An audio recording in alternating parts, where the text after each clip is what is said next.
I get asked this question often, usually out of fear. So let me make clear the difference between HIV and AIDS. HIV stands for the human immunodeficiency virus. HIV is a virus that weakens your immune system. It infects white blood cells of your immune system called CD4 cells or helper T cells. As it progresses, it destroys CD4 cells, causing your white blood cell count to drop. This leaves you with an immune system that can't fight off infections, even those that wouldn't normally make you sick. When you are first infected, you may experience a bout of what feels like the flu, and then it can hide in your body for a long time without causing any noticeable symptoms. During that time, it slowly destroys your T cells. When those T cells get very low, or you begin to get certain illnesses that many people with healthy immune systems don't get, HIV has progressed to AIDS, the final stage of the virus. You can't get AIDS if you aren't infected with HIV. Thanks to treatment that slows down the effects of the virus, not everyone with HIV progresses to AIDS. But without treatment,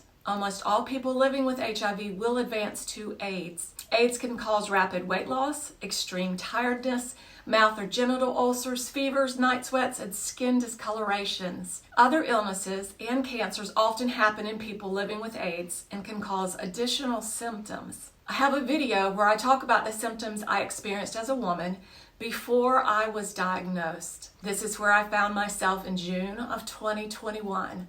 I found out I had HIV from a failed life insurance application. After going to the infectious disease clinic, I was diagnosed with HIV and AIDS. My now ex-husband had passed the virus on to me without my knowledge, and no doctor had tested me in the 6 years I experienced significant symptoms. AIDS is the final and most serious stage of an HIV infection.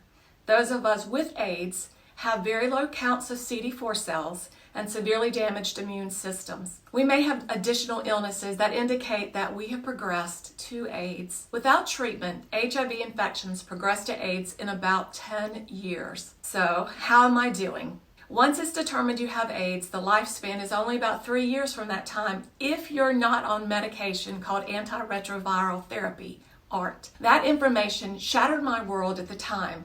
But now I've been on meds 2 years and the virus is undetectable, which means I can't give it to anyone. My CD4 count, however, is not where it should be, so I live with the knowledge that I have a compromised immune system. Even with that, I've avoided COVID and HIV hasn't developed into other serious illnesses. I feel blessed to be alive and live to make each day count. My passion is to encourage women especially to be tested if they're experiencing symptoms no doctor can diagnose. I didn't think it could happen to me being in a 35-year marriage, but it did. So those are the differences between HIV and AIDS, and I hope this has helped educate you a little bit more about a virus that has great stigma. My desire is to help take that stigma out of the disease and this diagnosis to help women who may be in a similar position as I was in. As always, I'm sending hope and much love to each of you.